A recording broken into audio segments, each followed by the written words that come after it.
Hola, te hago una pregunta. ¿Cuál era la forma de enterarse de algo hace 2000 años? Algo como qué, te preguntarás. Bueno, cualquier cosa. Por ejemplo, la erupción de un volcán que había ocurrido años atrás. O un robo. O una guerra. O una buena o una mala cosecha. O la voluntad de los dioses. ¿Cómo hacías vos para saber estas cosas hace 2000 años? ¿Y hace 300 años? ¿Cómo te enterabas de esto? La respuesta es la misma. Hace 2000 o hace 300 años, la manera de conocer algo que no estuviera directamente frente a nosotros era a través de un dibujo o una pintura y, sobre todo, a través de la palabra. Palabra escrita, pero fundamentalmente palabra hablada. Diálogo, relato oral. O sea que en la antigüedad, si yo quería saber ¿qué tan alto era el templo de Minerva? ¿O de qué color eran los bueyes en China? ¿O cómo habían sido las hazañas de Rodrigo Díaz de Vivar? ¿O cómo había sido la destrucción de Cartago? Las maneras de saber todo esto era a través de la imagen o de la palabra. La imagen podía ser una pintura, por ejemplo, una pintura en casa, pero eso era bastante caro. Los pigmentos eran caros, preparar la superficie era difícil y caro, la mano de obra era cara, bueno, era una obra de arte. Y el mantenimiento también era caro. Las pinturas muy pocas se conservan de esa época. Esas imágenes también podían ser cosas más cotidianas, como estatuillas, cosas que veíamos en la escuela, o en la vía pública, inscripciones grabados en la vía pública, o en templos, en teatros. Pero convengamos que todo esto era un recurso escaso. Quiero que nos detengamos en la otra alternativa, no en la imagen, sino en la palabra. La palabra escrita, pero también la palabra hablada. La palabra es importante en este contexto porque era la forma más fácil, accesible e inmediata de enterarse de algo, de comunicar algo. Hablar es gratis, podría decirse. No requiere un gran esfuerzo decirle algo a una persona. Entonces, antiguamente, las descripciones eran imprescindibles. La gente estaba acostumbrada a encontrarse con largas descripciones, en charlas cotidianas, pero también en obras de teatro, en novelas, en poemas épicos. En este video te voy a enseñar a hacer descripciones actuales, modernas, que no sean tediosas para los lectores contemporáneos. Pero antes te voy a contar el porqué de estas técnicas que te propongo. Hay muchos ejemplos famosos de descripciones. Por ejemplo, los diarios de Marco Polo, el libro que escribió a partir de sus viajes, el libro del millón. Describe sus viajes hacia Oriente. Él fue a lugares donde quizás en esa época ningún otro occidental había ido. Entonces, la única manera de saber cómo era la corte del Khan, por ejemplo, era a través de los relatos de Marco Polo. Si eran ciertos o no, bueno, eso hay que ver la veracidad de sus textos. No podemos hablar tampoco tan livianamente de verdadero o falso en este caso. Otro ejemplo clásico de descripción en la literatura son los diarios de viajes de Colón. Cristóbal Colón, a medida que iba avanzando por el mar, decía, bueno, vemos esto, hay tal constelación de tal lado, esto nos indica que vamos bien o que vamos mal, se nos atrasó la navegación por viento desfavorable. Y cuando llegaron, bueno, las plantas son de distintas maneras a las que hay en Europa, y hay tal animal y los nativos son así y así. Y bueno, hasta ese momento la única información que había en Europa sobre cómo era América era eso. Entonces calculen si eran importantes las descripciones. Un ejemplo clásico de descripción que a mí me encanta es el escudo de Aquiles. La descripción del escudo de Aquiles está en el canto 18 de la Ilíada, que se llama La fabricación de las armas. Es fascinante. Les voy a leer un poco. Para hacer la elección primero pasé por Gredos, pero muchachos, la Ilíada no se traduce en versos. Me había olvidado de por qué no he hecho mano de esta edición. Esta es una clásica traducción de Segalay Estalela, así que allá vamos. Dice: 5 capas tenía el escudo, y en la superior grabó el dios muchas artísticas figuras, con sabia inteligencia. Allí puso la tierra, el cielo, el mar, el sol infatigable y la luna llena. Allí las estrellas que el cielo coronan, las Pléyades, las Híades, el robusto Orión y la Osa, llamada por sobrenombre el Carro. Allí representó también 2 ciudades de hombres dotados de palabra. En la una se celebraban bodas y festines. Las novias salían de sus habitaciones y eran acompañadas por la ciudad a la luz de antorchas encendidas. Oíanse repetidos cantos de himeneo. Jóvenes danzantes formaban ruedos. ¿Qué pasa con esta descripción? Medio rara, ¿no? Es la superficie de un escudo que tiene un grabado hecho por un dios. Y claro, ese grabado se mueve. Son figuras animadas.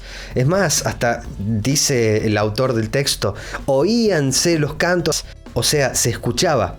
¿Por qué? Porque esta es una descripción fantástica, maravillosa. Es una obra literaria. Este es un buen ejemplo de una descripción clásica que es clave en el relato. Esta descripción hecha así tiene una razón de ser. Aquiles era una divinidad. Era un héroe total. Era el guerrero más fuerte, más valeroso, más bravo. No podía taparse con una cacerola. Para defenderse necesitaba un escudo mágico si se quiere. Bueno, ahí está el escudo descrito y bueno, esa descripción dura páginas y páginas. La Ilíada fue escrita en un momento en que las descripciones eran una solución fantástica a el problema de comunicar algo muy detallado. La Ilíada fue escrita originalmente para ser recitada en público y el público estaba esperando la descripción del escudo de Aquiles, porque ¿cómo se enteraban de cómo era ese escudo? Solamente a través de esa descripción detallada.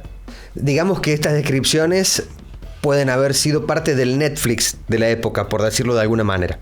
Pero antes de estos últimos 15 minutos de historia, las descripciones eran un tesoro informativo. Las personas se quedaban literalmente fascinadas escuchando la descripción del rostro de Helena de Troya. No había otra forma de conocerlo.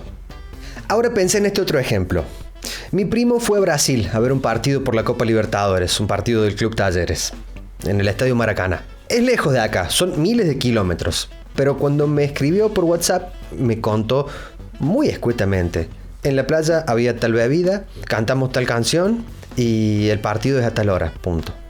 ¿Qué pasó? No me quería contar nada, me quería ocultar la información. No, tenía un medio mucho más completo para informarme mucho más. Videos. Entonces yo en el video podía ver cómo viajaban en el ómnibus escoltados por policías cantando tal canción y después llegaban al estadio y se veía de qué color era la ropa que tenía cada uno, si estaba muy lleno el estadio, se veía el cielo, si estaba nublado, todo eso. Antes la manera de conocerlo era con una descripción. Ya fue eso. Las descripciones fueron una solución excelente a un problema que la gente ya no tiene. Ahora hay videos y fotografías hasta debajo de las piedras. Todo esto es algo que el autor o los autores de la Ilíada ni siquiera soñaron. Hasta hace pocos años, mucha gente no lo sabe, pero había tipos que volaban de cine en cine con una moto llena de rollos de películas para que la misma cinta se pudiera pasar en distintas funciones en distintas salas de cine. Bueno, ¿eso por qué? Porque si bien había películas, eran relativamente escasas. Entonces, en esa transición entre la descripción lingüística y la descripción a través de la imagen, bueno, hubo escenas graciosas como esta del tipo en moto. Básicamente lo que quiero decirte es que las descripciones largas, detalladas de párrafos y párrafos y páginas no van más. No se usan más. Son cosas del pasado. Ahora te voy a enseñar a hacer descripciones modernas. Te voy a contar una manera de hacerlas. Te voy a dar varios consejos, pero primero te los voy a resumir en un solo consejo, para algunos bastante polémico. Pero para mí es cierto.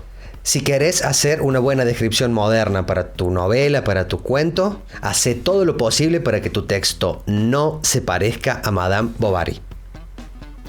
¿Leíste esa novela? Es un clásico total. Yo creo que recortando todas las extensísimas y abundantísimas descripciones que hay en esa novela, puede pasar por una moderna casi. Es un poco arriesgado esto que digo, pero me vas a dar un poco la razón cuando te dé estos consejos para hacer una descripción moderna. Número 1. Usa adjetivos comunes, normales, cotidianos. Lindo, alto, malo, bueno, sucio, feo, santo, caro, rojo. No necesariamente tienen que ser de 2 sílabas. Estos te los pongo como ejemplo porque son cortitos y súper comunes. Nada de complicarte con palabras altisonantes como, precisamente como altisonante, anquilosado, encaramado. Mejor no, mejor palabras simples. No, obviamente no es que estas sean palabras prohibidas, pero de vez en cuando pone alguna. Privilegia el léxico simple. Segundo consejo para hacer descripciones modernas. Alterna el orden de las palabras. ¿Cuándo? ¿Dónde? Bueno, a veces pone el sustantivo antepuesto al adjetivo y a veces pospuesto. Por ejemplo, había un lindo rosal en la casa grande. Lindo rosal, primero el adjetivo, después el sustantivo. Casa grande, primero el sustantivo, después el adjetivo. Anda combinando esto y Con este segundo consejo vas a apuntalar el primero. Si usas adjetivos sencillos y siempre pospuestos o antepuestos, aburrís un poco. Pero si vas alternando, gana ritmo tu relato. Consejo número 3, hacer hipálages. ¿Qué son las hipálages? La hipálaje es un recurso literario que consiste en sacarle un adjetivo a una palabra y ponérselo a otra. Así nomás, no. Por ejemplo, Octavio Augusto era un joven de rica posición. Lo rico no es la posición. La posición no tenía plata, el tipo tenía plata. Entonces, Octavio Augusto era el rico, pero decimos rica posición. Queda bárbaro. ¿Por qué digo que queda bárbaro? Porque es un recurso que Borges usaba mucho. Por ejemplo, habla de los impacientes puñales. Los tipos que iban ahí complotados contra Julio César, bueno, esa es la manera que él tiene de... Claro, ¿quiénes están impacientes? Los conjurados, no los puñales no tienen voluntad. Bueno, usa este recurso hipálaje, te va a resultar muy bien. Otro consejo para hacer descripciones. No describas circunstancias superfluas, sin importancia. Si la cabecera de la cama del personaje es de cedro costarricense labrado de tal y cual manera, o si el sombrero del transeúnte es de piel de conejo de tal color, pero eso no es importante para la trama, no lo escribas, déjalo en el tintero, déjalo en tu imaginación, déjalo para una versión alternativa del texto para hacer tu marketing en redes sociales. No lo pongas porque el lector se va aburriendo con cada descripción larga y está cada vez más cerca de dejar tu libro. Y el quinto consejo para hacer buenas descripciones: no describas todo. O sea, describir todo sería todo el tiempo describir. Eso ralentiza la novela, la hace súper lenta. Una descripción cada tanto, y si es necesaria, puede ser una por página, dependiendo de lo que estás escribiendo, pero sin abusar.